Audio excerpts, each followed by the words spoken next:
காத்தால எங்க அண்ணனை கூட்டிக்கிட்டு செங்கல்பட்டுக்கு போய் அந்த கடன்காரி சுமித்ராவுக்கும் அவ அத்தை வீட்டுக்கும் பத்திரிக்கை வச்சுட்டேன்டி. கண்டிப்பா வரேன்னு சொல்லியிருக்காங்க. இன்னும் காயத்ரிக்கு மட்டும் வைக்கணும். அவ அட்ரஸ கொஞ்சம் எனக்கு டெக்ஸ்ட் பண்ணி விட. Okay okay bye. என்னம்மா ராதிகா, ரொம்ப சந்தோஷமா இருக்க போல இருக்கு. இருக்காதா பின்ன. அப்பா ஆசைப்பட்டபடி அத்தை அவங்க பையனுக்கே என்ன ஓகே சொன்னது எனக்கு ரொம்ப சந்தோஷமா இருக்கு. ஏன் உனக்கு இல்லையா? உன்னை விட டபுள் சந்தோஷத்துல இருக்கேன்னா. டபுள் சந்தோஷமா? ஆமா.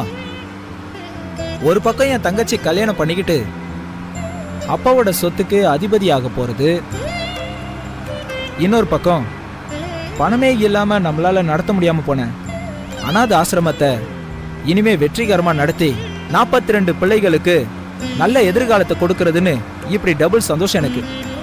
ஆமா, உனக்கு சந்தோஷமா இல்லையா? எனக்கு அந்த விஷயம் ரொம்ப ஹாப்பியா இருக்கு. அப்புறம் என்ன?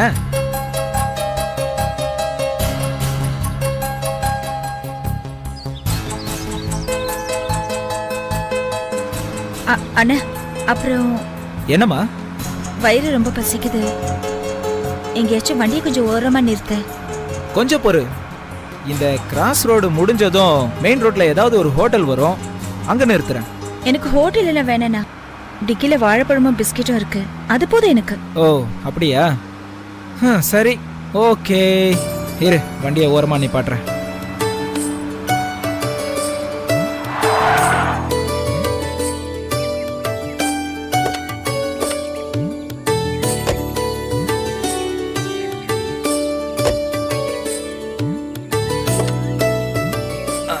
நீ எடுத்து சாப்பிடுமா, நான் இப்போ வந்துடுறேன்.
அந்த பொண்ணை கவனிச்சியா ராதிகா?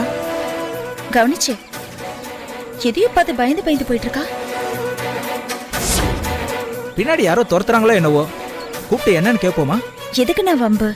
அப்படி ஏதாவது இருந்தா நாம தான் நிக்கிறோமே, நமக்கிட்ட ஹெல்ப் கேட்டிருப்பாள்ல. அதுவும் சரிதான். சரி வா போலாம்.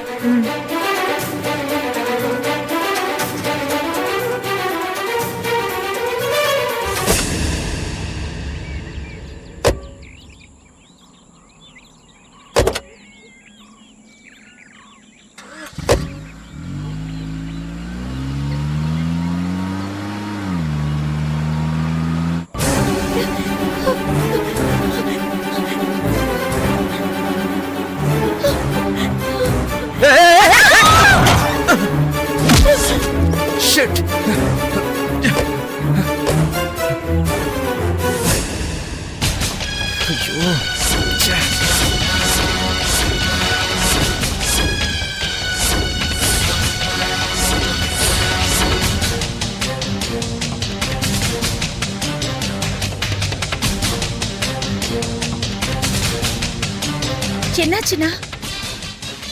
ஹால் போயிட்ட மாதிரி தெரியுது. ஐயோ, இப்போ என்ன பண்றது தெரியலையே. நம்ம போயிடலாம் வானா. அப்படியெல்லாம் விட்டுட்டு போக முடியாது. வீணா பிரச்சனையில மாட்டிப்போம். இவன் அந்த சந்துக்குள்ள தானே போனா, மறுபடியும் எதுக்காக நம்ம கார்ல வந்து விழணும்? அதெல்லாம் இப்ப ஆராய்ச்சி பண்ண முடியாது. வா ஒரு கைப்பிடி. வா. மூச்சு இருக்குனே. எஸ் எஸ், வா ஒரு கைப்பிடி. என்ன பண்ண போற? முதல்ல ட்ரீட்மெண்ட் கொடுக்கணும். புடி, போ போ சீக்கிரம். தூக்கு, பாத்து.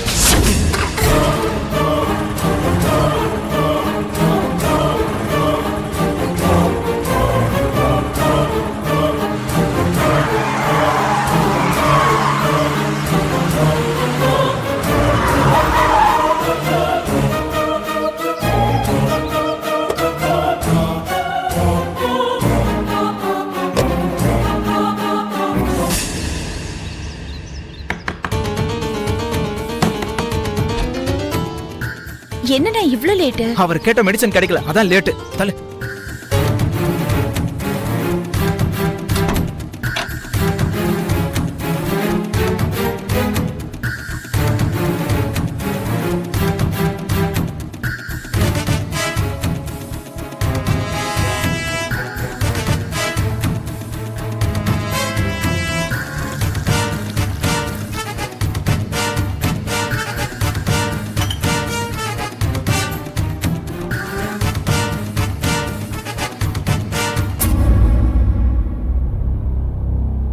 தலையில பலமா அடிபட்டிருக்கு.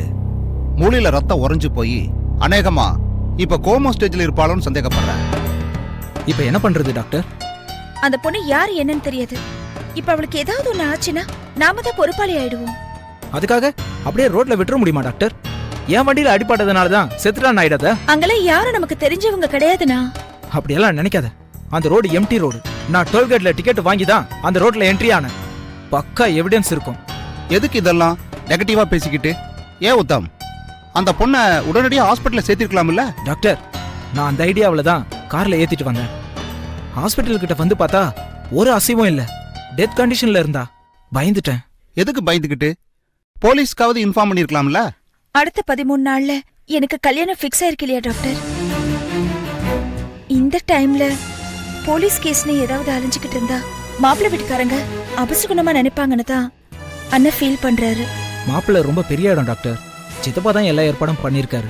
நீங்க இந்த பொண்ணு நிலைமை என்னன்னு சொன்னாதான் அவருக்கே இன்ஃபார்ம் பண்ணலான் இருக்கேன். கார்ல அடிபட்ட பொண்ணை யாரு என்னன்னு தெரிஞ்சுக்காம இப்படி வீட்டில் கொண்டு வந்து வச்சு ட்ரீட்மெண்ட் பண்றது பெரிய தப்பு. எனிவே, இப்போ ஃபர்ஸ்ட் எய்ட் கொடுத்துட்டோம். போலீஸ்க்கு இன்ஃபர்மேஷன் கொடுத்துட்டு அவளை ஹாஸ்பிட்டல்ல சேர்த்துடுவோம்.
you enjoyed this video, kindly like, share, comment, and for further our interesting videos, subscribe our channel below.